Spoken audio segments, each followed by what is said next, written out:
कार्यक्रमलाई अलिकति मजाले अलि तगडासँग अलि तामझामका साथ गर्ने हो कि किनभने यो त गजबको चिज हो। हामी त पहिलोपटक एउटा राजनीतिक दलको रूपमा आएको छौँ। यो त यसैले खानुपर्छ भन्छ नि एउटा बोलीचालीको भाषामा। गजबले तामझामले साथ गरौँ कि भन्ने सोच नआएको पनि होइन। तर जब म आफ्नो निर्वाचन क्षेत्र चितवन 2 का विभिन्न ठाउँहरूमा गएँ र विशेष गरेर गरिब चेपाङ बस्तीहरूमा गएँ, मलाई लाग्यो त्यो तामझामको पैसा म यसपटक ती जति पनि चेपाङ बस्तीका बालबालिकाहरू हुनुहुन्छ, आङ ढाक्ने राम्रो लुगै छैन, छानोको अवस्था पनि एकदमै कमजोर छ। म यो तामझाममा हामीले एस्टिमेट गरेका थियौँ जति पनि पैसा लाग्ने भनेर जुन अनुमान गरेका थियौँ, त्यो सबै पैसा चाहिँ त्यहीँका लागि समर्पित गर्ने बाचा सबभन्दा पहिला गर्न चाहन्छु। त्यसकारणले आज हामीले यसलाई सामान्य रूपमा गर्ने कोसिस गर्यौँ र अब आगामी दिनमा पनि हामी हाम्रा कार्यक्रमहरू सकेसम्म सामान्य ढङ्गले गर्ने कोसिस गर्नेछौँ। कहिलेकाहीँ प्रविधिको प्रयोग गर्दाखेरि त्यो अलिकति भव्य देखिने अथवा त्यो अलिकति विलासी हो कि भन्ने देखिने बेग्लै कुरा हो। तर यसमा हामी अलिकति सचेत छौँ। सकेसम्म कार्यक्रम ठिक समयमा सञ्चालन गर्ने हाम्रो उद्देश्य छ। हामी त्यसमा अडिग रहँदै पनि आएका छौँ। 2-4 मिनट कहिलेकाहीँ त्यसमा क्षमा माग्ने बाहेकका अवस्थामा हामी त्यसलाई पनि मनन गर्दै अगाडि बढ्दै आइरहेका छौँ। हामीले जति पनि सभाहरू गऱ्यौँ त्यहाँ काहीँ पनि मञ्च बनाएर आफू बस्ने र आम नागरिकलाई भैँमा राख्ने र नेता चाहिँ आलिशान जस्तो एकदमै धेरै विलासी सोफाहरू जस्तोमा बस्ने र आम नागरिकलाई तल राख्ने कामलाई हामीले बन्देज गऱ्यौँ। हरेक ठाउँमा हामीले हाम्रो भाषणभन्दा पहिला आम नागरिकको सपना के हो यो देशका लागि भन्ने कुरा उहाँहरूबाट सुन्यौँ। आफ्नो परिकल्पनाको देश कस्तो हो भन्ने कुरा उहाँहरूबाट सुन्यौँ र हामीले सुन्नुपर्ने आम नागरिककै लागि हो। उहाँहरूकै कुरा सुनेर अगाडि बढ्दै हामीले छोटो समयमा 62 जिल्लामा हाम्रो पार्टीलाई विस्तार गर्न हामी सफल भयौँ र जहाँ जहाँ हामी पुग्यौँ सबै ठाउँमा आम नागरिकको कुरालाई हामीले प्राथमिकताका साथ दियौँ। हामी आफ्ना भाषण सुनाएर हिँडेनौँ। हामीले आम नागरिकको परिकल्पना कस्तो रहेछ भन्ने कुरा सुन्यौँ ताकि हामीलाई यो वाचापत्र तयार गर्न सजिलो होस्। वाचापत्रमा हामीले तिनै आम नागरिकका कुराहरूलाई समावेश गर्न खोजेका छौँ। ठुल्ठुला कुराहरू छैनन्, कतिपय कुराहरू होलान्, त्यो ठुला लाग्दा हुन् तर त्यति ठुला होइनन्, तिनलाई हामी गर्न सक्छौँ भन्ने सोचेका छौँ। मलाई अचम्म लाग्छ आम नागरिकको जब कुरा सुन्दै हामी ठाउँ ठाउँमा पुग्यौँ, आम नागरिकको माग सुन्दा अचम्म लाग्छ। त्यो अचम्म आज यो वाचापत्र सार्वजनिक गर्ने दिनमा म तपाईँहरू समक्ष साट्न चाहन्छु। नागरिकले के मागेका रहेछन् भनेर हामी देशैभरि पुग्यौँ। हुन त म यो चुनावमा मात्र देशभर गएको होइन, योभन्दा बढी त म आम नागरिकको सेवामा टेलिभिजनमा कार्यक्रम गर्दा नै गएको छु र आम नागरिकका दुःख पीडालाई सार्वजनिक रूपमा राख्दै तिनलाई समाधान गर्ने कोसिस पनि गर्दै आएको छु। तर यसपटक अलिकति विशेष भयो, राजनीतिक ढङ्गले गइयो, अलिकति फरक त पर्ने नै रहेछ। जनता के मागिरहेका रहेछन्? ठुलै चिज मागेका होला नि त, किनभने देशले जनताको इच्छा पुरा गर्न सकेन। यत्रो त्याग बलिदानबाट आएको नेता त्यत्रो परिस्थितिबाट त्यत्रो जङ्घार तरेर सङ्घर्षको त्यत्रो पहाड उक्लेर आउनुभएको नेतृत्व गर्नुबाट यतिका वर्षसम्म देशमा विभिन्न चरणमा शासन प्रणालीहरू चल्यो, सरकारहरूमा गए, तर कसैले पनि नसकेको कत्रो ठुलो पहाड रहेछ। जनता चाहन्छन् चाहिँ के? नेपाली जनताको चाहना के रहेछ? पुरै गर्न नसक्ने, यत्रा त्याग बलिदान गरेका मान्छेले पुरा गर्न नसक्ने, अनि हामी जस्ता सिकारुहरू आउनुपर्ने रहेछ चाहिँ के भनेर बुझ्दा जनता बत्ती चाहन्छन्, जनता पानी चाहन्छन्, जनता पढ्न चाहन्छन्, जनता उपचार गर्न चाहन्छन्। योभन्दा बढी खासै केही पनि चाहँदैनन् जनताहरू। सुरक्षा चाहन्छन्, आफ्ना छोरीबेटीहरू सुरक्षित घरबाट निस्किएपछि साँझ सुरक्षित फर्किउन् भन्ने चाहन्छन्। अनि पानी चाहन्छन्, बिजुली चाहन्छन् मैले भने जस्तै। अनि कसैले बिजुली ल्याइदियो भने त चुनाव जित्छ उसले, कसैले पानी ल्याइदियो भने त चुनाव जित्छ उसले, स्कुल खोलिदियो चुनाव जित्छ। अनि यो काम होइन र यो माग गर्नुपर्ने कुरा हो र? एउटा नागरिकको अधिकार होइन यो? मान्नुहोस् हाम्रो खुसी यहीँ अड्किएको छ। एउटा मान्छेका रूपमा, नागरिकको रूपमा हामीलाई चाहिएको चिज, हाम्रो अधिकार जुन हो त्यो पनि कसैले माग बनाएर राख्नुपर्ने रहेछ। पढ्न दिन्छु, स्कुल बनाइदिन्छु, पानी ल्याइदिन्छु, बत्ती दिन्छु, हाम्रो खुसीहरू त बत्ती आयो, आहा बत्ती आयो, कस्तो रमाइलो, हामीलाई बत्ती आउँदा खुसी भयौँ, हाम्रो खुसी त्यहाँ गएर अड्किएको रहेछ। नेपाली जनताले यति जाबो चिज मागेका रहेछन्, बेसिक आधारभूत रूपमा योभन्दा बढी मानेका छैन। फोहोर उठ्यो हामी खुसी, फोहोर उठ्यो, फोहोर उठ्नुपर्ने चिज होइन र? बत्ती आउनुपर्ने चिज होइन र? सुरक्षा पाउनुपर्ने चिज होइन र? पानी धारामा आउनुपर्ने चिज होइन र? शुद्ध स्वच्छ पानी आउनुपर्ने होइन र? अझ त्यो कुरा त कहिले कहिले हो हाम्रा नातिहरूले भन्लान् अब हामी धारामा शुद्ध पानी दिनेछौँ, मिनरल पानी चाहिँदैन। सायद हाम्रा नाति पुस्ताको चुनावी नारा यस्तो हुन्छ होला। त्यो त हाम्रो नारा भएर गयो। 4 महिनाको करिब अवधिमा राजनीतिक दल खडा गरेर जाँदाखेरि हामीले पाएको र नागरिकले मागेको लगभग यही नै हो। बत्ती चाहियो, पानी चाहियो, पढ्न पाऊँ, सुरक्षा पाऊँ, बिरामी हुँदा उपचार गर्न पाऊँ। संसारका केही विकसित देशहरू हेर्ने जाने घुम्ने र एउटा विकसित देशमा जीवनको 14 वर्ष बिताउने अवसर पाएको थिएँ। त्यहाँ बाँचिरहँदा, त्यहाँ रहिरहँदा, त्यहाँ जीवनयापन गरिरहँदा र अन्य विभिन्न विकसित मुलुकहरूको भ्रमणहरू गरिरहँदा देखिरहँदा पनि यी कुराहरू सामान्य भएको हामीले पाएका छौँ। तन्नमभन्दा तन्नम देशहरूले पनि आज प्रगति गरेर जनताका यी आधारभूत कुराहरू पुरा गर्न सकेका छन्। तर हामी कहाँ अहिले यति चिज पुरा गर्नका लागि सङ्घर्ष चलेको छ। चाहे पुराना राजनीतिक दलको होस्, चाहे हामी जस्ता सुरुवात हुँदै गरेका राजनीतिक दलको होस्, हामीले अब जनतालाई गर्नुपर्ने बाचा भनेको जनताले पाउने अधिकार भएको छ। जुन जनताको अधिकार हो त्यो अधिकार चाहिँ हाम्रो बाचा भयो, त्यो त हाम्रो प्रतिबद्धता भयो। हामी पानी दिने कुरा गर्ने भयौँ, हामी लुगा दिने कुरा गर्ने भयौँ, हामी शिक्षा दिने कुराकानी गर्ने भयौँ। यही अवस्था रहिरह्यो भने जसरी हामी बत्ती आयो भनेर खुसी हुन्छौँ, हामी एक दिन आज खाना खान पाइयो भनेर खुसी हुनेछौँ। हामी त्यस्तो अवस्थामा पुग्यौँ। खाना खान पाइयो, आज पेट भरियो भनेर खुसी हुने अवस्था छ। मैले योभन्दा अगाडि संसार कर्ममा रहँदा र पछिल्लो समय राजनीतिक दलमा रहँदा आफूले जनजीविकासँग जोडिएका सवालमा जोडिएर थाहा पाउन पाएको र तपाईँसँग सार्वजनिक गर्न पाएको यो विषय हो। आज म यो बाचापत्र सार्वजनिक गर्दा यी विषयहरूलाई जोड्न चाहन्छु। तर एउटा नीति निर्माण तहमा राजनीतिक दलका रूपमा गइसकेपछि पछिसम्मका लागि काम लाग्ने नीति निर्माण गर्नुपर्ने एउटा जिम्मेवारी हुन्छ, जसका लागि म र हाम्रा साथीहरू यो राजनीतिक दलको नेतृत्वमा संसदमा जानका लागि तयार भएर बसेका छौँ।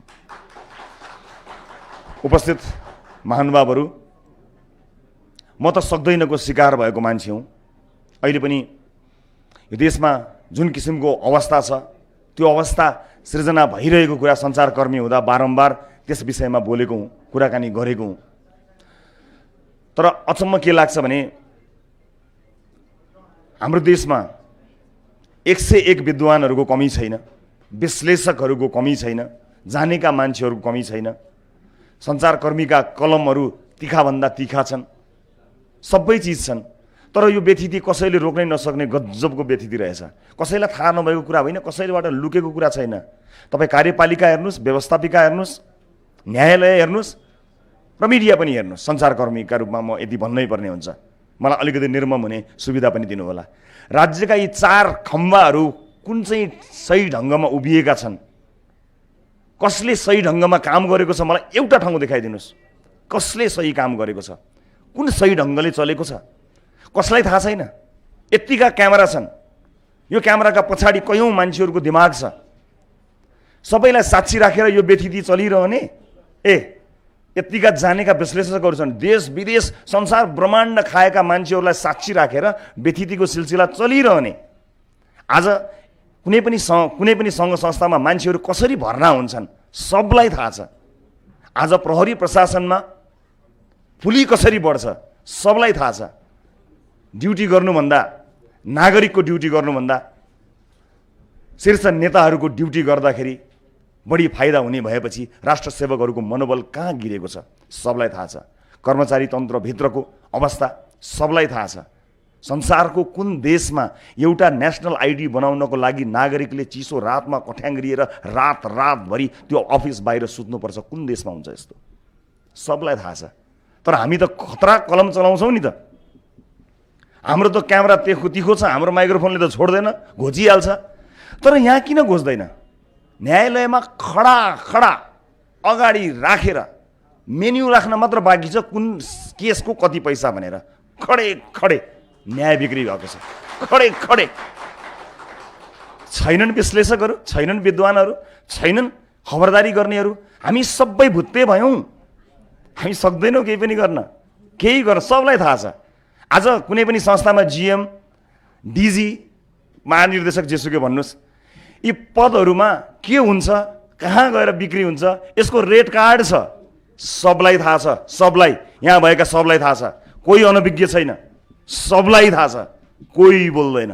बरु बोल्नु परे, कलम तिखाभन्दा तिखा कलम भएका साथीहरू हुनुहुन्छ, तर त्यो कलमको धार त्यस्तो व्यथितिमा भन्दा बढी हामी जस्ता नवआगन्तुकलाई अलिकति चोट लाउन पाइन्छ कि भन्नमा प्रयोग भएको देख्छु। नगरौँ, पर्दैन। त्यो धारको आवश्यकता उतै छ। यी सबै अङ्गहरू भुत्ते भए, केहीले काम गरिरहेको छैन। तर यो देशमा कसैको कमी छैन, जान्नेहरूको कहीँ पनि कमी भएन। तर किन कसैले रोक्न सकेन? कसले रोक्न सक्यो?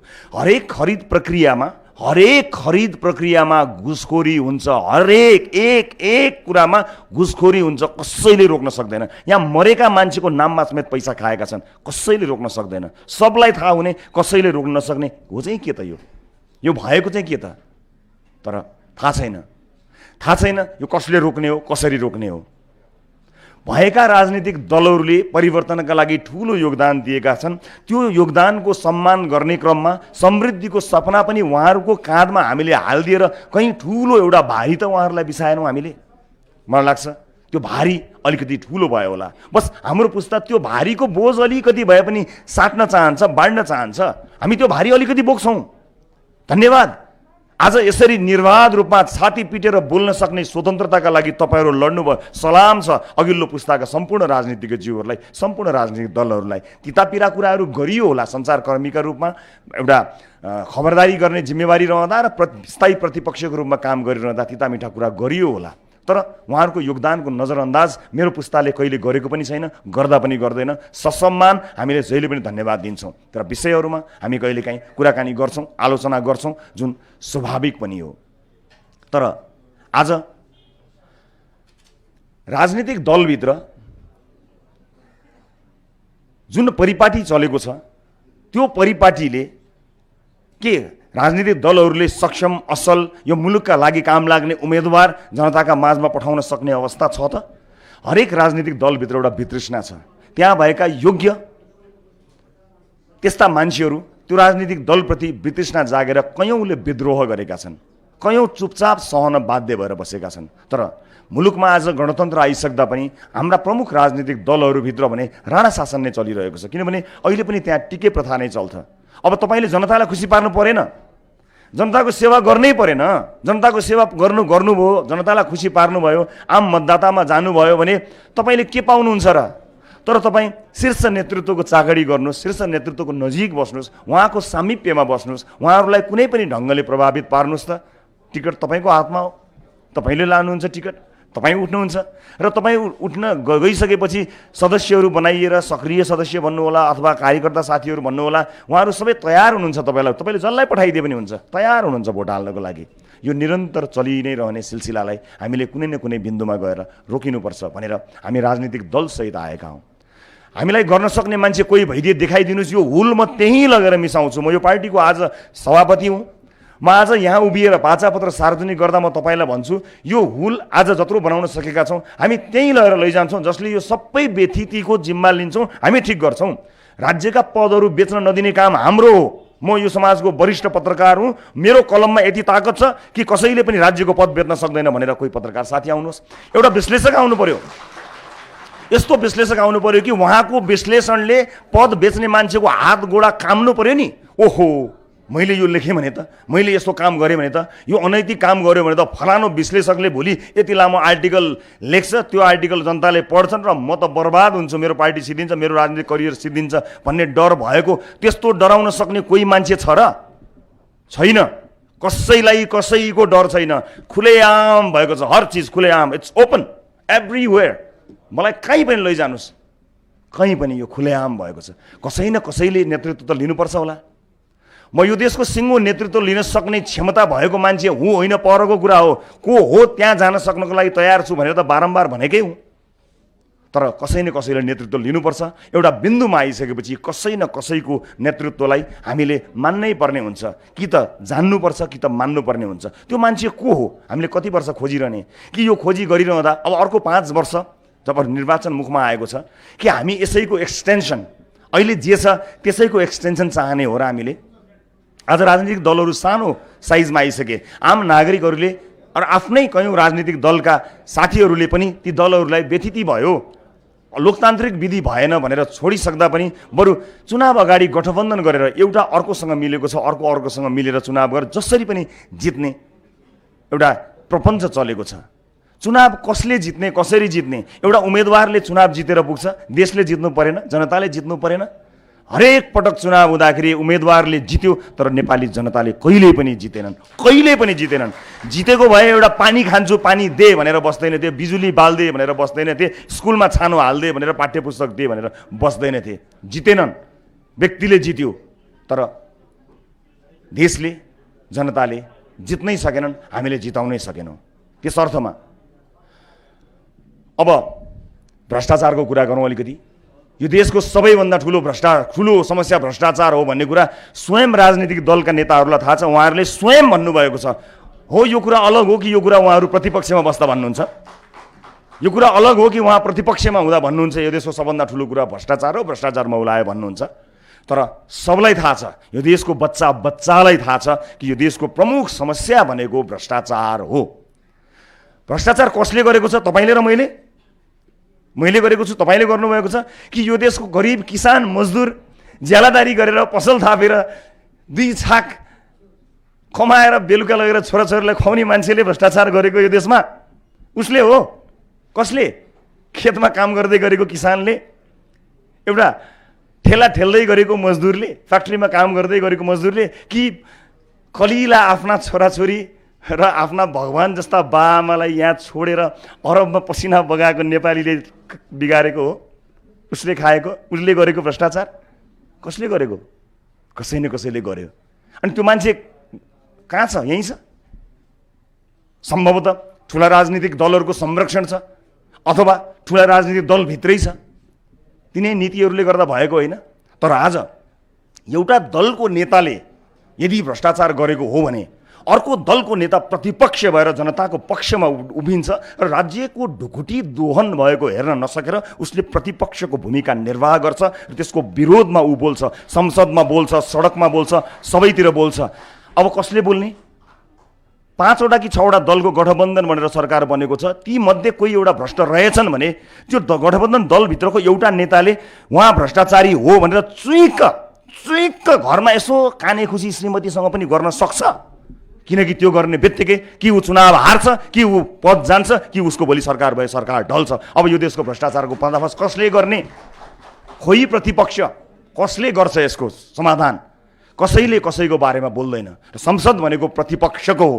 प्रतिपक्ष बलियो नभइकन देश बलियो हुँदैन। र मैले सञ्चारकर्ममा रहँदा प्रतिपक्ष बनेर धेरै लामो समय काम गरेको हुँ। हरेक राजनीतिक दल र त्यहाँ भित्रको व्यथितिको मात्र मैले विरोध गर्दै आएको हुँ। कुनै व्यक्ति विशेष, नेता विशेष या दल विशेषलाई मैले कहिले पनि आलोचना गरेको छैन। प्रतिपक्ष विहीन भयो देश। किनभने अब कुनै पनि दलसँग चुनाव लड्न मिल्ने भए कुरा कसको मिल्यो र अब देखिएको हो। अहिले भएकालाई यो सफल गरिन्छ नि, यो बाँडफाँड गरिन्छ नि। यो बाँडफाँड गर्दाखेरि चाहिँ नि त्यो बाँडफाँड गर्दा उसित परेर चिठा हालेर गर्ने हो भने जोसँग मिल्दा पनि फरक भएन। यस अर्थमा सबै राजनीतिक दलहरू एउटै भएर आए। यो देशमा प्रतिपक्ष रहेन। There is no opposition party in this country. Sorry to say this, we do not have an opposition party in this country. जब देशमा अपोजिसन पार्टी हुँदैन, अपोजिसन फोर्स हुँदैन, त्यसपछि हुने के? यही व्यथिति हो। जसले जे गरे पनि कसले कराउँछ? यो देशमा धेरै अभियन्ताहरू छन्। तिनको अभियानले यो भ्रष्टाचार रोक्न सकेन। भ्रष्टाचार फैलिएर न्यायालयसम्म पुग्यो। अन्तिम आशा त हुन्थ्यो नि मान्छेलाई, न्यायालयमा म अब अदालत जान्छु, म देखाउँछु तँलाई भन्ने हुन्थ्यो नि। के देखाउनु? अदालतले देखाइदिइसक्यो, सबै देखाइदिइसक्यो। उदाङ्ग। योभन्दा धेरै बोल्न पनि पाइँदैन। फेरि मलाई फेरि देखाइदिन्छ उसले। त्यस कारणले धेरै बोल्नु पनि हितकर छैन। तर जे हो त्यो हो। प्रतिपक्ष विहीन देश यस्तै अवस्थामा जान्छ। अबको 5 वर्ष के त? हामीमाथि तीखो प्रहार, प्रश्नको वर्षा, त्यस्तो धार। हामी भर्खरै जन्मदै गरेका नवजात शिशुहरूलाई अलि धारिलो हुन्छ कि? मेरो यो विनम्रतापूर्वक अनुरोध हो।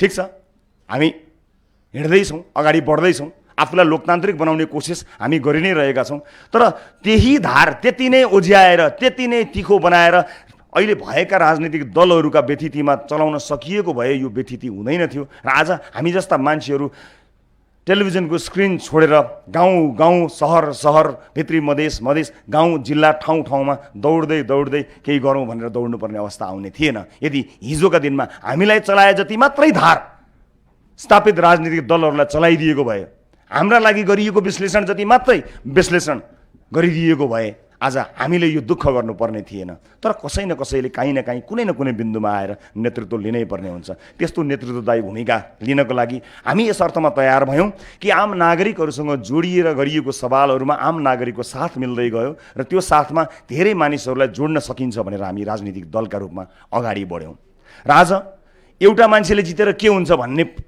तहमा आइपुगेको छ सक्दैन हुँदैन यसले गर्न सक्दैन भन्ने यो भाष्य अब यतिखेर एक्लैले के गर्छ भन्नेमा आइपुगेको छ सक्दैन हुँदैन सक्दैन सक्दैन त मलाई रेडियो नेपालमा बाल कार्यक्रममा एउटा कविता भन्न जाँदा नि सक्दैन भनेर भनिएको थियो म बच्चामा एउटा जब कविता भन्दा पनि सक्दैन भनेर फालिएको मान्छे म पर्छु म अलिकति आफ्ना कुरा राख्न चाहन्छु यो उपस्थितिलाई को फाइदा लिन चाहन्छु केही मिनट सक्दैन सक्दैन सक्दैनको एउटा शिकार भएको म हुर्किँदै गरेको पुस्तालाई अलिकति मैले प्रेरणा दिनै पर्ने हुन्छ बाल कार्यक्रममा एउटा सानो कविता भन्न पनि सक्दैन भन्थे सिंहदरबार बाहिर घन्टौँ बसेको छु हुँदै गयो अगाडि बढ्दै गयो टेलिभिजन कार्यक्रमहरूमा कुराहरू आए सक्दैन सक्दैन भन्ने कुराहरू आए सक्दैन भन्दा भन्दै गर्दै गयो अगाडि गयो कहिल्यै सक्छ भनिएन सक्दैन सक्दैन सक्दैन विभिन्न घटनाक्रमहरू हुँदै गए मैले फेरि संचार कर्ममा आउने प्रयास गर्नका लागि नेपाललाई विश्वमै चिनाउन सकिन्छ भनेर विश्व कीर्तिमानको एउटा योजना गरेँ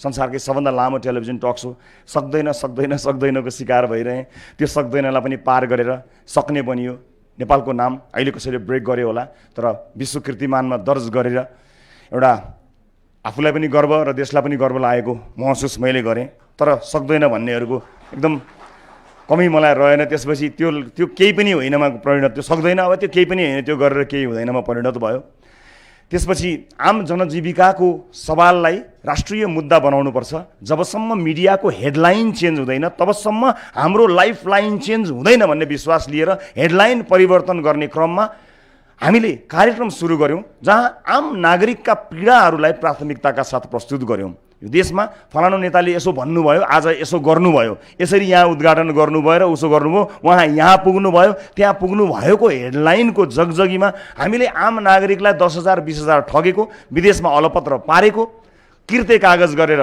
लुटेको विभेदमा पारेको विभिन्न किसिमको हिंसामा पारेका मान्छेहरूको हेडलाइनलाई परिवर्तन गर्न खोजियो त्यतिखेर पनि हुँदैन सक्दैन भनियो तर आज आम नागरिकहरूसँग यति जोडियो कि हजारौं हजार मान्छेहरूलाई न्याय दिन उहाँहरूको पक्षमा आवाज उठाउन सफल भयो र कयौं भ्रष्टहरूलाई कयौं लुटेराहरूलाई आज जेलमा राख्न पनि सफल भयो तर सक्दैन हुँदैन भन्नेहरू अझै पनि सक्दैन र हुँदैन नै भनिरहेका छन् सक्दैन र हुँदैन भनिरहेका छन् अहिले राजनीतिक दल सुरु गर्दा पनि सक्दैन र हुँदैनको यो बाण हामीमाथि निरन्तर चलिरहेको छ एउटा राजनीतिक दल लोकतान्त्रिक भएन भने त्यसले दिने परिणाम के हुन्छ भन्ने कुरा हामीले देखेका छौँ नयाँ राजनीतिक दल हो यसका दस्तावेजहरू यसलाई अलिकति केलाएर अलिक मिहिन ढङ्गले हेर्न खोजियो भने यसभित्र धेरै कुराहरू छन् तर हेर्ने जाँगर अलिकति चलाइएन भने त एकदमै सजिलो छ हुँदैन सक्दैन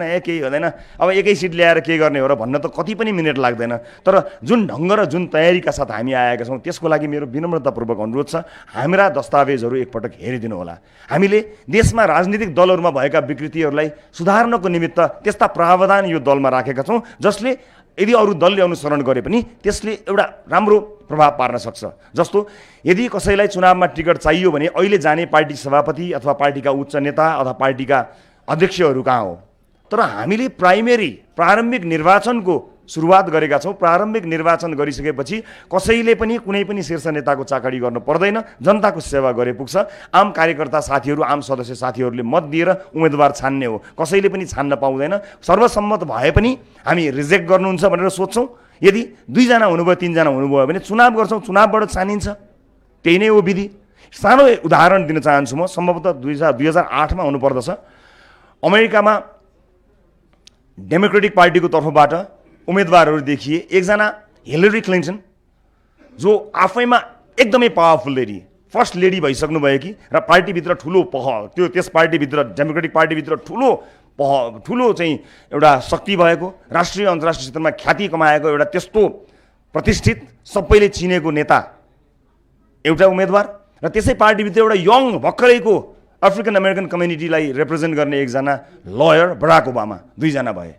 मान्नुहोस् त, यदि हामी कहाँ जस्तो हाम्रा राजनीतिक दलहरूमा जस्तो भएको भए त्यो प्रेसिडेन्टको टिकट, राष्ट्रपतिको उम्मेदवारको टिकट कसले पाउँथ्यो? सोझै हिलरी क्लिन्टनले पाउने थिइन् नि, होइन?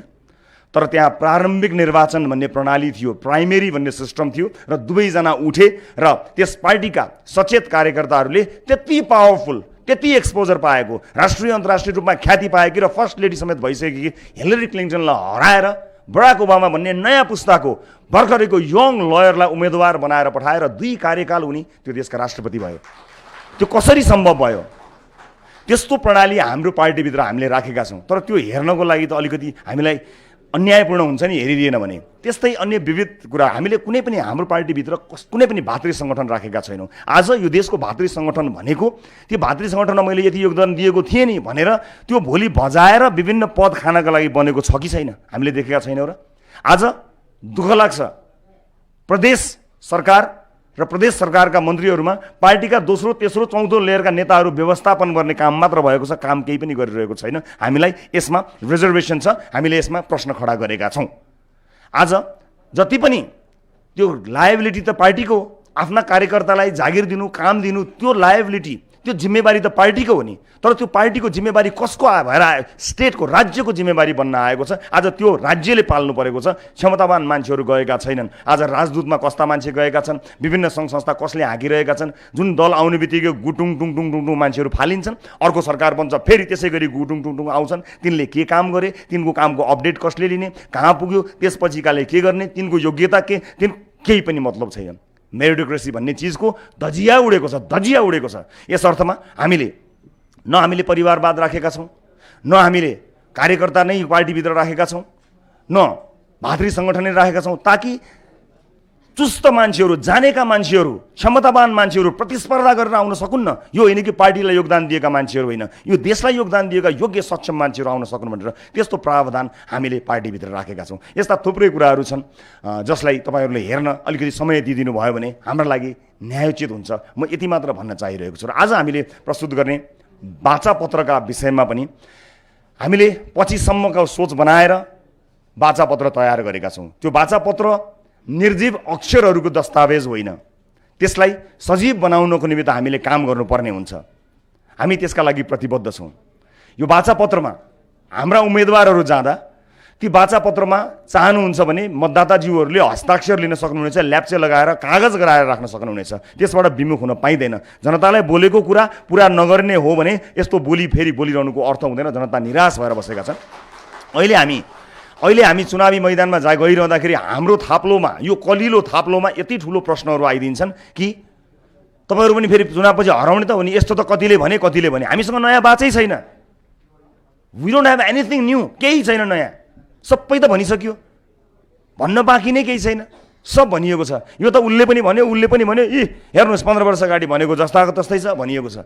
त्यस कारणले यी निर्जीव भाषाहरूलाई सजीव बनाउनको निमित्त एउटा प्रतिबद्धताको खाँचो छ। त्यसका लागि हामी नेता, लिडर र मतदाता, भोटरको बिचमा केही पनि नराख्ने सिस्टम लिएर पार्टी गठन गरेर आएको छौँ। कोही पनि बिचमा छैन। शुभचिन्तक हुन्छन्। यदि पार्टीले राम्रो उम्मेदवार उठायो भने, राम्रो उम्मेदवार भएका कारण शुभचिन्तकहरूले आफैले त्यस उम्मेदवारलाई जिताउनका लागि क्याम्पेन गर्छन्। आफ्नो पैसा खर्च गरेर भात खान्छन्, आफ्नो पैसा खर्च गरेर पेट्रोल हाल्छन्, आफ्नो पैसा खर्च गरेर हिँड्छन्। कसैको अपारदर्शी चन्दा लिएर भित्रभित्रै त्यो धन्दा गर्ने काम हामी गर्न चाहँदैनौँ। हामीले त्यो कुरालाई वर्जित गरेका छौँ। यस अर्थमा हामीले कि त भोटर कि त लिडर, योभन्दा अर्को परिकल्पना गरेका छैनौँ।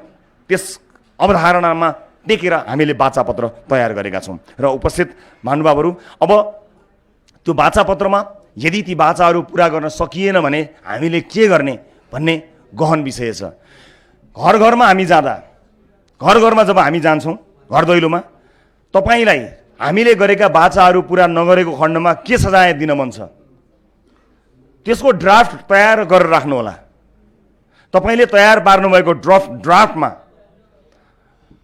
म उम्मेदवारका हैसियतले आफ्नो निर्वाचन क्षेत्र चितवन क्षेत्र नम्बर 2 का मतदाताहरूलाई हाम्रो बाचापत्र हेरिसकेपछि त्यो बाचा पुरा गर्ने कागज जसरी गरिन्छ कागज तयार पार्नु होला, म हस्ताक्षर गरेर आउँछु। त्यो बाचा पुरा नहुँदाखेरिका शर्तहरू तपाईँ राख्नुहुनेछ। मेरो कुनै पनि शर्त छैन, मेरो कुनै पनि कन्डिसन छैन। तपाईँले राखेको शर्तमा निशर्त म हस्ताक्षर गरेर आउँछु र हाम्रा सबै उम्मेदवारहरूले तपाईँले राखेको शर्तमा हस्ताक्षर गरेर आउनेछन्। जे सजाय दिन तपाईँलाई उचित लाग्छ त्यो सजाय लिखित रूपमा आफ्नो घरमा फ्रेममा हालेर राख्नुहोला। फ्रेममा हालेर राख्नुहोला कि तपाईँले यो भन्नुभएको थियो, यो पुरा गर्नु भएन भन्ने कुरा फ्रेममा हालेर राख्नुहोला र त्यो बाचा सम्झाउनु होला। र त्यो बाचा गर्दा तपाईँसँग चाहनुहुन्छ भने हाम्रा उम्मेदवारले सम्झौता कन्ट्र्याक्ट गर्नेछन् लिखित रूपमा, यी बाचाहरू पुरा भएन भने म यो सजाय भोग्छु, लेखेको चिजमा हस्ताक्षर गरेर आउनुहुनेछ। यो बाचा आज म यहीँ उभिएर गर्न चाहन्छु। हाम्रा प्रत्यक्षतर्फका र समानुपातितर्फका सबै उम्मेदवारहरूले कृपया ध्यानपूर्वक सुन्नुहोला। नेपाली जनताले तपाईँ घर दैलोमा जाँदा तपाईँका लागि तपाईँले गर्नुभएको बाचा पुरा गर्नु भएन भने तपाईँले यो सजाय पाउनुहुन्छ भनेर एउटा कागज तयार गरेछन् भने त्यो कागजमा हस्ताक्षर गर्नुहोला। कसैले हस्ताक्षर गर्न मानेन भने भोट दिनु पर्दैन, पाइँदैन। नेपाली जनतालाई झुक्क्याउन पाइँदैन। कुनै पनि मतदाताले हस्ताक्षर गर्न मान्नु भएन भने उहाँले म सक्दिनँ, यो काम गर्न सक्दिनँ भनेर त्यहीँबाट घोषणा गर्नुपर्ने हुन्छ। नेपाली जनतालाई बारम्बार छल्न, ठग्न, लुट्न हामीले सक्दैनौँ, हामी चाहँदैनौँ र हुँदैन पनि। यो बाचा गर्नको लागि आज म उभिएको छु र यो बाचा पत्र तयार गर्ने टिमलाई म यहाँ अगाडि सार्न चाहन्छु। यसको नेतृत्व गर्नुभएको डाक्टर अर्निको पाण्डे हुनुहुन्छ, यो टिममा सुमना श्रेष्ठ हुनुहुन्छ, केन्द्रीय सदस्य हुनुहुन्छ, विपिन आचार्य केन्द्रीय सदस्य हुनुहुन्छ, त्यसै गरी डाक्टर मुकुल ढकाल हामीसँग हुनुहुन्छ र गणेश कार्की केन्द्रीय सदस्य हामीसँग हुनुहुन्छ, डाक्टर मुकुल ढकाल पार्टी महामन्त्री पनि हुनुहुन्छ।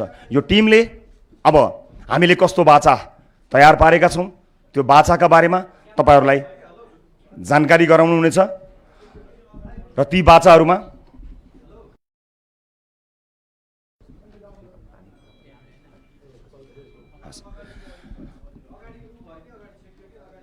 र अर्को पनि जानकारी गराउन चाहन्छु।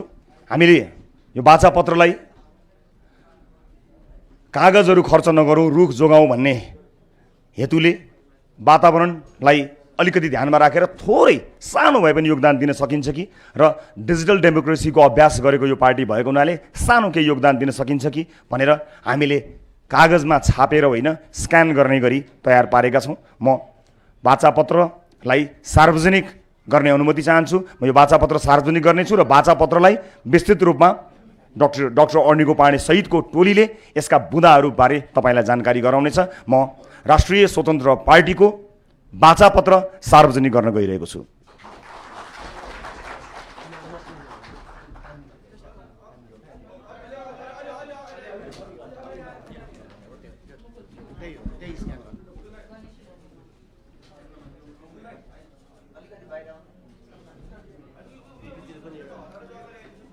नमस्ते, पार्टी उपसभापति डिपी अरियाल, यहाँहरूलाई सबैलाई नमस्कार। हामीले चाहिँ डिजिटल डेमोक्रेसीको सुरुदेखि नै गरेका छौँ।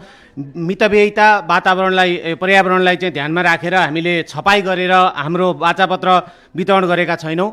यहाँहरूले चाहिँ स्क्यान गरी प्रयोगमा ल्याइदिनु हुन म हार्दिक अनुरोध गर्दछु। हस्, म अब बाचापत्र प्रस्तुत गरिदिनु हुन र आम सर्वसाधारणका लागि हाम्रो वेबसाइटमा यो सार्वजनिक हुने कुरा जानकारी गराउँदै सञ्चारकर्मी मित्रहरूलाई स्क्यान गरी यसलाई प्राप्त गर्नु अनुरोध गर्न चाहन्छौँ। प्रिन्टेड भर्जनमा हामीले उपलब्ध गराएका छैनौँ। हामी सानोभन्दा सानो भए पनि एउटा योगदान पर्यावरणलाई वातावरणलाई दिन चाहन्छौँ र हाम्रो बाचा क्रमशः डाक्टर अर्निको सहितको टोलीले प्रस्तुत गर्नुहुनेछ र म यहाँ तपाईँहरूसँगै बसिरहनेछु। धन्यवाद। फोटोको लागि एउटा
नमस्कार सबैजनालाई।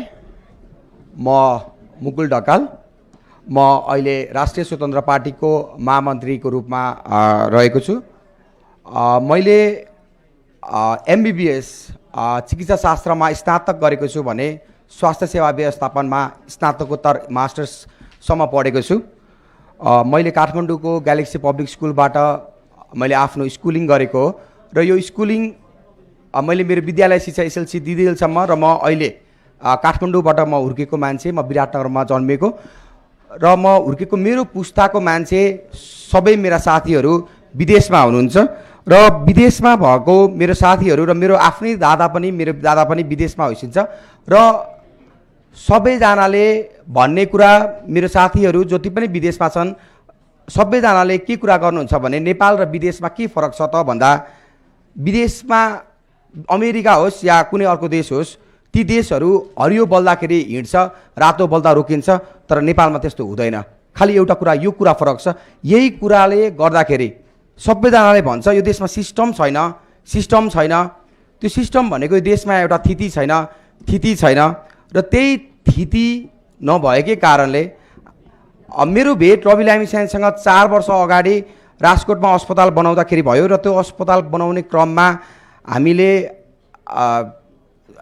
विभिन्न दाताहरूसँग पैसा सङ्कलन पनि गऱ्यौँ। त्यसपछि गएर कालीकोटको ठाउँमा प्रदेश सरकार, स्थानीय सरकारसँग मिलेर हामीले अस्पताल बनायौँ र त्यो क्रममा पनि हामीले देख्यौँ कि देशमा कति व्यथिति थियो, एउटा अस्पताल पनि बन्न नसकेको व्यथिति थियो र यो सबै व्यथिति नै जता गयो त्यतै व्यथितिको र व्यथिति मात्रको शिकार भएको देख्दाखेरि र यो व्यथितिको अन्त्य गर्नको लागि राष्ट्रिय स्वतन्त्र पार्टी हामीले गठन गरेका हौँ र यो राष्ट्रिय स्वतन्त्र पार्टीको आज म तपाईहरू सामु हाम्रो राजनीतिक प्रस्ताव हामी को हौँ भनेर म तपाईहरूलाई भन्न गइरहेको छु र यो वाचापत्रको सुरुवातमा म तपाईहरूलाई केही कुराहरू हामी को हौँ भन्दाखेरि यो वाचापत्रको बारेमा केही कुराहरू भन्न गइरहेको छु। यो वाचापत्रको सुरुवातमा तपाईहरूले देख्न सक्नुहुन्छ, यो वाचापत्रको सर्वाधिकार नेपाली जनतामा निहित छ।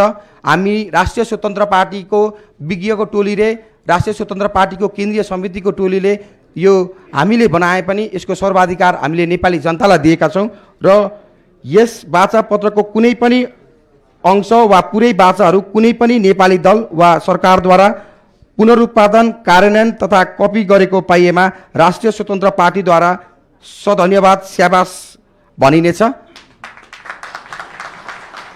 अर्थात् हाम्रो यो वाचापत्रमा हामीले जे लेखेका छौँ, हामीले जे गरेका छौँ, यो कुराहरू हामी भोलिको दिनमा सरकारमा पुगेमा पनि या नपुगेमा पनि जो पुग्छ उसको लागि पनि, जसले गरे पनि हुन्छ, तर यो पत्रमा लेखिएका कुराहरू नेपाली जनताका आधारभूत आवश्यकताहरू, ती आवश्यकताहरू पुरा गर्नुपर्छ र त्यसमा जो भए पनि हामी सहयोग गर्न तयार छौँ। राष्ट्रिय स्वतन्त्र पार्टीको गठन मूलतः व्यथितिको अन्त्यका लागि भयो। यो देशमा व्यथितिको सुरुवात कहाँबाट भयो भन्दा, यो देशमा वास्तवमा जति बेला राणा शासन थियो त्यति बेला व्यथिति थियो र राणा शासनको अन्त्यपछि हामीले थिति बसाल्नै सकेनौँ। यो देशमा लोकतन्त्र त हामीले स्थापित गऱ्यौँ, तर लोकतन्त्र स्थापित गर्दाखेरि नेपालमा जुन दलहरू छन् ती दलहरूमा वास्तवमा हामीले ती दलहरूमा आन्तरिक लोकतन्त्र स्थापित गर्न सकेनौँ। ती दल दाइले भाइ छान्ने र भाइले दाइ छान्ने किसिमको लोकतन्त्रलाई सीमित व्यक्तिहरूले त्यो दलहरूमा कब्जा गरे। म अहिले 29 वर्षको छु र 29 वर्ष, म 3 वर्ष हुँदाखेरि पनि यो देशको प्रधानमन्त्री शेरबहादुर देउवा हुनुहुन्थ्यो र अहिले पनि शेरबहादुर देउवा पुनः प्रधानमन्त्रीको दौडमा हुनुहुन्छ र त्यो पनि त्यही पार्टीबाट। अर्थात् त्यही पार्टीहरूमा पनि सीमित पात्रहरूले यो देशको लोकतन्त्रलाई कब्जा गरे, नेपाली जनतालाई सार्वभौम सत्ता सम्पन्न भनिराख्यो। नेपालको संविधानमा पनि लेखिएको छ नेपाली जनता सार्वभौम सत्ता सम्पन्न हुन् भनेर र नेपालको जुन सार्वभौम सत्ता सम्पन्नताको कुरा छ, जुन राजकीय सत्ता छ नेपाली जनताको नेपाल राज्य सञ्चालनको, त्यो राजकीय सत्ता बहुदलीय व्यवस्था नेपालले गर्ने भएको कारणले, फलो गर्ने भएको कारणले त्यो बहुदलीय नेपालको राजकीय सत्ता वास्तवमा पार्टी सत्तामा छ र पार्टी सत्तामा भएको जुन राजकीय सत्ता छ त्यो पार्टी सत्ताबाट नेपाली जनतासम्म सार्वभौम सत्ता पुर्याउने पुलको काम भनेको पार्टीका सदस्यहरूले गर्नुपर्छ। तर अन्य पार्टीहरूमा के भयो भन्दाखेरि 2-4 जना नेताहरू बस्ने, एउटा कोठामा बस्ने र त्यो कोठामा बसेर उनीहरूले निर्णय गर्ने, फलानुले टिकट पाउँछ, फलानुले यो गर्छ, उनीहरूले नै दिने सीमित राजनीतिक नियुक्तिको कारणले गर्दाखेरि उनीहरूकै वरिपरि घुम्यो र ती दलहरूमा लोकतन्त्रको नाम लोकतान्त्रिक भनिए ती दलहरू, तर ती दलहरू लोकतान्त्रिक हुन सकेनन्। राष्ट्रिय स्वतन्त्र पार्टी हामीले गठन गर्दै गर्दा हामीले प्रारम्भिक निर्वाचनको अवधारणा ल्याएर हामीले गठन गर्यौँ र अर्को अवधारणा भनेको हामी कुनै पनि हालतमा टीका लगाउँदैनौँ, अर्थात् हामी प्रतिस्पर्धालाई सबैभन्दा बढी ध्यान दिएर त्यसलाई अगाडि बढाउँछौँ। र यसको अर्थ नै के हो भन्दाखेरि नेपाली जनता जुन हाम्रो पार्टीका सबै सदस्यहरू हुन्छन्, ती सबै सदस्यहरूले पार्टीबाट कोही पनि व्यक्तिलाई कुनै पनि प्रकारको टिकट, चाहे त्यो समानुपातिकको टिकट होस् या चाहे त्यो प्रत्यक्षको टिकट होस्, त्यो टिकट हाम्रो पार्टीको सदस्यहरूले, सम्पूर्ण सदस्यहरूले मतदान गरेर गर्नुहुन्छ। त्यो पार्टी सभापतिको या केन्द्रीय समितिको या कुनै पनि एउटा व्यक्तिको निर्णय हुँदैन। यसरी हामीले जुन नेपालको राजकीय सत्ता बिचमा जुन पार्टी सत्तामा सीमित व्यक्तिहरूको कब्जामा परेको कारणले गर्दाखेरि बिचमा अपहरित हुन पुगेको थियो, त्यसलाई पुनः हामीले जनतासम्मै फर्काउने वाचा गरेका छौँ र जनतासम्मै फर्काउनको लागि नेपाली जनतालाई व्यवहारिक अर्थमा सार्वभौम बनाउने अर्थमा हामीले प्रारम्भिक निर्वाचनको र टिके प्रथा नगर्ने प्रणाली अन्तर्गत राष्ट्रिय स्वतन्त्र पार्टी गठन गरेका हौँ र यो टिके प्रथा यो टीका लगाउने प्रथा र नातावाद, कृपावाद, आफन्तवादको आधारमा यो देशको सम्पूर्ण सिस्टम चलाउने जुन प्रथा छ त्यसको विरुद्धमा राष्ट्रिय स्वतन्त्र पार्टी गठन भएको हो।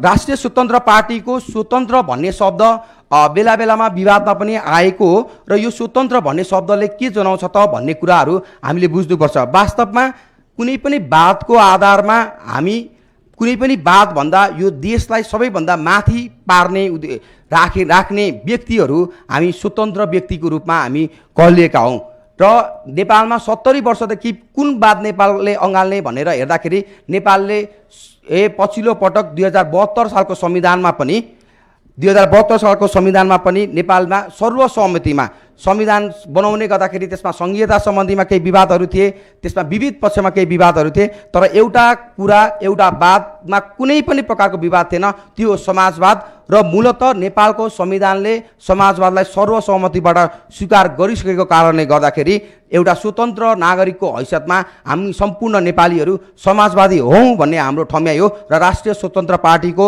जुन एउटा राजनीतिक दर्शन छ त्यो संवैधानिक समाजवाद हो। हामीले यसमा यो दस्तावेजको क्रममा हामीले विभिन्न कुराहरू हामीले हेरेका छौँ, जसरी हामीले नेपाली काङ्ग्रेस, नेकपा एमाले, नेकपा माओवादी र नेकपा एकीकृत समाजवादी प्रति राष्ट्रिय स्वतन्त्र पार्टीको धारणा के छ त भनेर हामीले त्यसप्रति पनि यी हाम्रो धारणा हामीले सार्वजनिक गरेका छौँ। राष्ट्रिय स्वतन्त्र पार्टी तपाईहरुले हेर्न सक्नुहुन्छ भने नेपाली कांग्रेसको बीपीको समाजवाद, नेकपा एमालेमा मदन भण्डारीको जनताको बहुदलीय जनवाद र पछि माओवाद, समाजवाद जुन वैज्ञानिक समाजवाददेखि लिएर जति पनि पार्टीहरुका विभिन्न वादहरु छन्, विभिन्न दर्शनहरु छन्, ती कुनै पनि वास्तवमा नराम्रा छैनन्। नेपाली कांग्रेसको, नेकपा एमालेको, नेकपा माओवादीको यी सबै पार्टीको विधानहरु पढ्नुहुन्छ भने ती पार्टीको विधानहरु पनि वास्तवमा आफैमा नराम्रा छैनन्। खाली त्यहाँनिर अलिकति लोकतान्त्रिक अभ्यासको केही कमी देखिएको छ। तर यी दलहरु राम्रा हुँदाहुँदै पनि यिनीहरूले काम किन गर्न सकेनन् भन्दाखेरि यी दलहरुमा राम्राले पनि अवसर पाएनन्, यी दलहरुमा जान्नेले पनि अवसर पाएनन्। किन जान्नेले अवसर पाएनन् भन्दाखेरि एउटै व्यक्तिले, सीमित व्यक्तिले, 2-4 जना व्यक्तिले नेपाली कांग्रेस भित्र, नेकपा एमाले भित्र, नेकपा माओवादी भित्र, नेकपा एकीकृत समाजवादी भित्र, यी सबै दलहरु भित्र एउटै व्यक्तिले, सीमित व्यक्तिहरूले पोलिटिकल कार्टेलिङ गरे र पोलिटिकल सिन्डिकेट गरे र राष्ट्रिय स्वतन्त्र पार्टी भनेको अब नेपाली कांग्रेस, नेकपा एमाले, नेकपा माओवादी, एकीकृत समाजवादी यी सबै दलहरु भित्र रहेर आफ्नो दल भित्रको पनि यो पोलिटिकल कार्टेलिङ विरुद्ध यी जो सीमित व्यक्तिले ती पार्टीहरु कब्जा गरेका थिए, ती पार्टी कब्जा गरेको व्यक्तिका विरुद्धमा जुन विद्रोह आवश्यक छ ती दलहरु विरुद्ध, त्यो विद्रोह गर्ने एउटा शक्ति र हामी स्वतन्त्र भनिएर एउटा स्वतन्त्र रूपमा अगाडि बढ्नुपर्छ भन्ने शक्ति, यो दुई शक्ति मिलेर राष्ट्रिय स्वतन्त्र पार्टी गठन भएको र यसमा अब हामीले मधेस केन्द्रित दलहरूको सवालमा तपाईँहरूले हेर्न सक्नुहुन्छ यी मधेस केन्द्रित दलहरू सत्ता स्वार्थ बाहेक यिनीहरूले केही पनि गर्न सकेको स्थिति छैन। जुट्ने फुट्ने कुराहरू गरिएको छ र ती सवालमा कहिले पनि मधेस एउटा मुद्दा बन्न सकेन। वास्तवमा मधेसी जनताको मुद्दा जुन मूल मुद्दा छ त्यो मधेस केन्द्रित दलहरूले बिचमै अपहरण गरे। र राप्रपाको सवालमा तपाईँले राप्रपा हेर्न सक्नुहुन्छ। राप्रपाले के भनेको छ भन्दाखेरि चाहिँ उसले संघीयता खारेजीको मुद्दा उठाएको छ। तर आज यो देशमा सबैभन्दा बढी प्रदेश सभामा उम्मेदवार उठाउने पार्टी नै राप्रपा हो र यो देशमा उसले राजावादी राजाको कुरा गर्दै गर्दाखेरि गणतान्त्रिक शक्तिसँग तालमेल गरेको छ। यो एकदमै अस्वाभाविक बेमेल छ र यो सबै कुराहरूलाई हामीले मूल्याङ्कन गर्दाखेरि राप्रपा पनि अरू नै दल जस्तो चरम अवसरवादी र सम्झौताप्रस्त राजनीतिक दल हो भन्ने हामीलाई लाग्छ।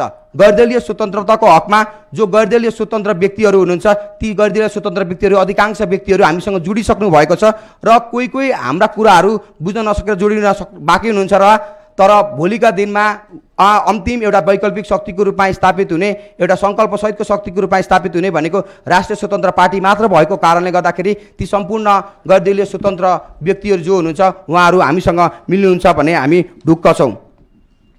पछिल्लो 5 वर्षको हामीले मूल्याङ्कन गर्दाखेरि पछिल्लो 5 वर्षको संसदमा एउटा अस्थिर सरकार देखियो। वास्तवमा यो देशमा 2047 सालदेखि तपाईँहरूले बहुदलीय व्यवस्थामा जुन हेर्दै हुनुहुन्थ्यो, जुन 47 सालमा त्यति बेलाको काङ्ग्रेस एमालेका जुन कर्तुत देख्नुहुन्थ्यो, यी दलहरूको कर्तुत देख्नुहुन्थ्यो, पछिल्लो 5 वर्षमा पनि त्यही कुरा दोहोरियो। नेपालको संविधानले संसद विघटनलाई असंवैधानिक भनेको कारणले यो संसद विघटन हुन सकेन, नत्र 51 सालको संसद विघटन फेरि पनि दोहोरिन्थ्यो, 52 सालको मध्यावधि फेरि पनि दोहोरिन्थ्यो र असंवैधानिक संसद विघटनको दुई पटकसम्म प्रयास भयो। एमसीसी जस्तो राष्ट्रघाती सम्झौता यो देशमा जुन आवश्यक नै थिएन, संसदबाट पारित गर्नुपर्ने नियमित प्रक्रियाभन्दा अलग गएर संसदबाट पारित गर्न जुन खोजियो त्यसले नै के देखाउँछ भन्दाखेरि एमसीसी राष्ट्रहितको पक्षमा थिएन र एमसीसी जस्तो राष्ट्रहित विपरीत सम्झौता गरेर यी दलहरूले जुन अन्तर्राष्ट्रिय रूपमा पनि राजनीतिक कूटनीतिक अपरिपक्वता देखाइसकेका छन्। त्यस्तै नागरिकता विधेयकका सवालमा पनि एउटा खेलाची खेल, एउटा राजनीतिक फुटबल खेल जस्तो यताबाट यता पार्ने नागरिकता विधेयकलाई गरे। 5 वर्षको अवधिमा उनीहरूले अन्तिममा आएर नागरिकता विधेयक पारित गरिसकेपछि जुन हामीले राजनीतिक खेल देखेका छौँ त्यो खेल हामीहरू सबै सामु उदाङ्गो भएको छ र त्यो खेलका कारणले कहिलेकाहीँ पाउनुपर्ने व्यक्तिले पनि नागरिकता नपाएको स्थिति छ भने त्यहाँनिर नपाउनु पर्ने व्यक्तिहरूलाई पनि अस्वाभाविक राजनीतिक अधिकार दिने राजनीतिक चलखेल पनि देखेर राष्ट्रहित विपरीत यी गतिविधिहरू त्यहाँनिर गरिएका छन्। र कोरोना महामारीको अवस्थामा हामीले हेर्न सक्छौँ जनता हामी सबै कोरोना महामारी विरुद्ध लडिरहेका थियौँ, मरिरहेका थियौँ, तर कोरोना महामारीको सन्दर्भमा पनि यी दलहरू भ्रष्टाचारको केसमा लुप्त थिए र यिनीहरू अति राजनीतिकरणबाट यिनीहरूले कोरोनालाई पनि छोडेनन् र पछिल्लो पटक न्यायालयसम्मलाई पनि अति राजनीतिकरणको शिकार भएको छ। सीसीटीभी फुटेजको कुरा, सीसीटीभी फुटेज यसमा एउटा अनधिकृत व्यक्तिलाई सिंहदरबारभित्र छिराएर राष्ट्रको बजेट जस्तो कुरामा खेल्न खोज्यो, तर राष्ट्रको बजेट जस्तो कुरामा खेल्न खोज्दा पनि सीसीटीभी फुटेज डिलिट गरियो। तर यसलाई चाहिँ एउटा उदाङ्गो नाट्य मञ्चन रचियो। यो सबै कुराहरू गर्दाखेरि पछिल्लो 5 वर्षमा तपाईँहरूले हेर्न सक्नुहुन्छ प्रदेशको संरचना जुन प्रदेशमा लगभग जति पनि सांसदहरू थिए ती सबै सांसदहरू लगभग मन्त्री भए, तर सबै सांसद मन्त्री हुँदा पनि उनीहरूले राज्य सत्ताको दोहन गर्ने काम बाहेक केही पनि गरेनन्। प्रदेशले पछिल्लो 5 वर्षमा एउटा विकासको नाममा एउटा सिङ्को पनि बाँचेन। नेपाली जनताले प्रदेश संरचनाको कुनै पनि तरिकाले त्यसलाई आवाज लिन सकेनन्। यो गर्दै गर्दाखेरि हामीले शासकीय स्वरूप हामीलाई यदि राष्ट्रिय स्वतन्त्र पार्टीको 2/3 आयो भने त्यसमा हामीले शासकीय स्वरूप परिकल्पना गरेका छौँ र त्यो शासकीय स्वरूप अन्तर्गत राष्ट्रपतिको व्यवस्थामा राष्ट्रपति नितान्त निर्दलीय हुनुपर्छ। अहिले आजको भोलि राजीनामा दिने बित्तिकै त्यसलाई निर्दलीय र गैरदलीय भनेर परिभाषित गरिएको छ। यो परिभाषालाई बदल्नुपर्छ र राष्ट्रपति भनेको कम्तीमा 10 वर्षसम्म कुनै पनि यी राजनीतिक दलमा नलागेको व्यक्ति यो देशको राष्ट्रपति हुनुपर्छ। यो देशमा उपराष्ट्रपति पद जुन छ त्यो उपराष्ट्रपति पद यतिकै बनाइएको छ, त्यसको कुनै काम छैन, त्यसले तलब भत्ता पचाउने बाहेक केही पनि काम गरेको छैन। त्यही भएको कारणले तर उपराष्ट्रपति कहिलेकाहीँ राष्ट्रपतिलाई तलमाथि हुँदाखेरि उपराष्ट्रपति आवश्यक पर्छ। राष्ट्रिय सभाको अध्यक्ष जो हुनुहुन्छ सम्बन्धित अध्यक्षलाई नै यो भारतमा पनि यो सिस्टम छ, त्यही भएर अलग व्यक्तिलाई नै उपराष्ट्रपति पद बनाइराख्नु आवश्यक छैन। उपराष्ट्रपति राष्ट्रिय सभाको अध्यक्षलाई नै उपराष्ट्रपति बनाउँदा हुन्छ। त्यही भएर अहिले हालको उपराष्ट्रपति पद खारेज हुनुपर्छ। नेपालमा जो प्रधानमन्त्रीको संसदीय व्यवस्था छ यसलाई चाहिँ अहिले हामीले देखिसकेका छौँ। यो जुन संसदीय नम्बर म्याथमेटिक्सको कुरा छ यसले नेपालमा स्थिर सरकारको परिकल्पना गर्न गाह्रो हुने भएको कारणले नेपालमा प्रत्यक्ष निर्वाचित कार्यकारी प्रधानमन्त्रीको व्यवस्था गरिनुपर्छ। हालको प्रदेशको सङ्घीय व्यवस्थामा हालको जुन प्रदेश संरचना छ त्यो प्रदेश संरचनामा जुन प्रदेश सांसदहरू छन्, लगभग 500 भन्दा बढी जुन सांसदहरू छन्, यत्रो मन्त्री छ, जिल्ला समन्वय समिति छ, यी सबै कुराहरू खारेज हुनुपर्छ र सङ्घीय व्यवस्थालाई पुनर्व्याख्या गरिनुपर्छ। र हामीले परिकल्पना गरेको सङ्घीय व्यवस्था 2047 सालको संविधानभन्दा पनि कम खर्चिलो छ र 2072 को संविधान भन्दा पनि बढी समावेशी छ। हामीले प्रदेशमा पनि प्रत्यक्ष निर्वाचित मुख्यमन्त्रीको व्यवस्था गर्नुपर्छ भनेर भनेका छौँ र हाल रहेको प्रदेश सभाको साटो प्रदेश परिषदको व्यवस्था गर्नुपर्छ। र यो प्रदेश परिषद भनेको पहिले निर्वाचित पालिका सभा भनेको जस्तो वडा सदस्य, वडा अध्यक्ष जो हुनुहुन्छ उहाँहरू वर्षको 2 पटक 21 देखि 35 जनाको सङ्ख्यामा वर्षको 2 पटक भेला हुने कुरा गरेको हो। त्यो भनेको फेरि अलग व्यक्ति, अलग प्रदेश सभा, अलग सांसद, अलग तलब भत्ता बनाउने कुरा गरेको होइन। वर्षको 2 पटक एकचोटि बजेट बनाउन र एकचोटि नीति नियम विधायन ऐन बनाउनको लागि उहाँहरू भेला हुने गरी प्रदेश परिषदको व्यवस्था गरेको, जुनमा खर्च एकदमै न्यून छ र यसले प्रदेशको एउटा सेन्टिमेन्टलाई पनि यसले क्यारी अन गरेछ। र अर्को हामीले देख्न सक्छौँ कि हामी कहाँ विभिन्न आयोगहरू छन्, राष्ट्रिय विभिन्न आयोग छ। यो देश यति सानो छ, यसमा तर यति धेरै आयोग बनाइएको छ कि यो आयोग बनाइएको कारणहरूले गर्दाखेरि र यावत कारणहरूले गर्दाखेरि चाहिँ हाम्रो खर्च जुन सरकारी खर्च छ त्यो एकदमै धेरै छ। र यी सबै आयोगहरूलाई एउटा आयोग बनाउँदाखेरि हुन्छ र राष्ट्रिय समानुपातिक समावेशी प्रवर्धन आयोग बनाएर यी सबै आयोगहरूलाई एउटै आयोगमा ल्याएर हामीले खर्च कटौती गर्ने र काम त्यही गर्ने व्यवस्थाको परिकल्पना गरेका छौँ। राष्ट्रिय सभा नेपालको संविधानले 2 सदनात्मक संसदको परिकल्पना गरेको छ, जसमा अहिले राष्ट्रिय सभा छ र प्रतिनिधि सभा छ। राष्ट्रिय सभाको सवालमा राष्ट्रिय सभामा वास्तवमा विज्ञहरू या राष्ट्रिय सभा अलिकति फरक प्रकृतिको हुनुपर्थ्यो, तर त्यसमा पनि त्यही राजनीतिक दलहरूबाटै सांसदहरू निर्वाचित हुने भएको कारणले गर्दाखेरि यो राष्ट्रिय सभा वास्तवमा प्रतिनिधि सभाभन्दा फरक हुनै सकेन। प्रतिनिधि सभाले पारित गरेको कुराहरूलाई राष्ट्रिय सभाले चेक एन्ड ब्यालेन्स गर्नै सकेन, त्यसलाई थप परिमार्जित गरेर राम्रा ऐनहरू बनाउन सक्दै सकेन। राष्ट्रिय सभा अहिले तपाईँ राष्ट्रिय सभा हेर्नुहुन्छ भने यो वास्तवमा पङ्गु छ, यसले केही पनि काम गर्न सक्दैन। त्यही भएर राष्ट्रिय सभामा पनि कम्तीमा 6 वर्षसम्म कुनै पनि राजनीतिक दलमा नलागेका विज्ञ व्यक्तिहरू राष्ट्रिय सभामा पुर्याइनुपर्छ। यो विज्ञ व्यक्तिहरू जब राष्ट्रिय सभामा पुर्याइन्छ, गैर राजनीतिक हुन्छ जब राष्ट्रिय सभा, त्यति बेला मात्रै राष्ट्रिय सभाले वास्तविक अर्थमा 2 सदनात्मक व्यवस्थाको त्यसले अर्थ बोक्छ र राष्ट्रिय सभा गैर दलीय हुनुपर्छ, प्रतिनिधि सभा दलीय हुनुपर्छ। र अहिले तपाईँहरू हामी सबैले हेर्न सक्छौँ, यो सबै हामीले हेर्न सक्छौँ हाम्रो न्यायालयमा राजनीति छ, अख्तियार दुरुपयोग अनुसन्धान आयोगका प्रमुख आयुक्तहरू हेर्न सक्छौँ, ती प्रमुख आयुक्तहरू पनि यही राजनीतिक भागबण्डका आधारले नियुक्ति हुन्छ। किनभने संवैधानिक परिषदमा प्रधानमन्त्री, प्रमुख प्रतिपक्षी दलको नेता, प्रधान न्यायाधीश लगायत जुन एउटा राजनीतिक व्यक्तिहरू नै उपराष्ट्रपति होइन, राजनीतिक व्यक्तिहरू नै सभामुख, उपसभामुख, यसरी संवैधानिक परिषद जुन छ त्यो नितान्त राजनीतिक छ र त्यो दलीय छ। त्यो दलीय भएको कारणले गर्दाखेरि नेपालका सम्पूर्ण आयोगहरू, नेपालका सम्पूर्ण तन्त्रहरू, नेपालका सम्पूर्ण संयन्त्रहरू जे जति छन्, नेपाल राज्यका सम्पूर्ण निकायहरू आज दलतन्त्रको अति राजनीतिकरणको फन्दामा फँसेका छन्।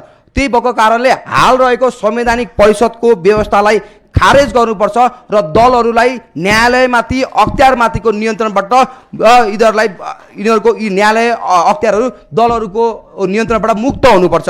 र त्यसको लागि यसको विकल्पमा के त, त्यसो भए कसै न कसैले त नियुक्ति गर्नुपर्छ, प्रधान न्यायाधीशदेखि लिएर सबै कुराहरू। यो नियुक्ति गर्नको लागि जुन हामीले अघि गैर दलीय नन पार्टिसन राष्ट्रिय सभा, नन पार्टिसन नेसनल एसेम्ब्लीको हामीले जुन विज्ञहरूको सम्मिलित राष्ट्रिय सभाको परिकल्पना गरेको थियौँ, त्यो विज्ञहरूको सम्मिलित राष्ट्रिय सभाले तमाम आयोगहरूमा नियुक्ति दिने व्यवस्था गर्नुपर्छ भन्ने हाम्रो ठम्याइ छ।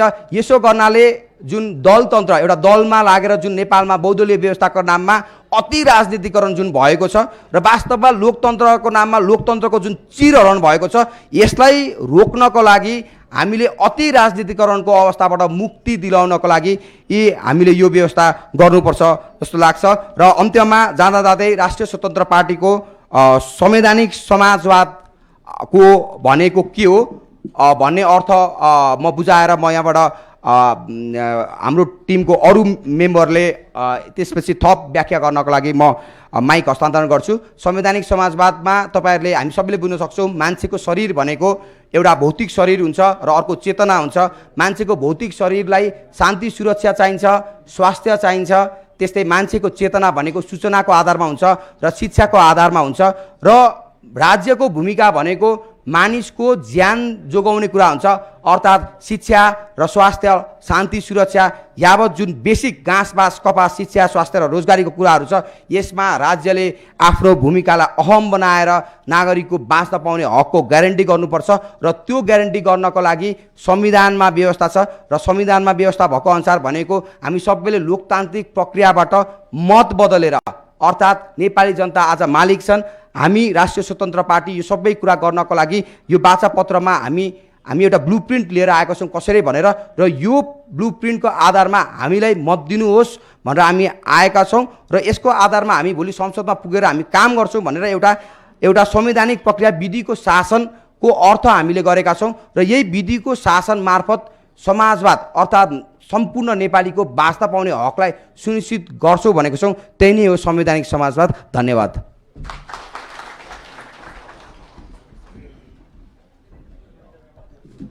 हजुर नमस्ते, म अर्निको पाण्डे।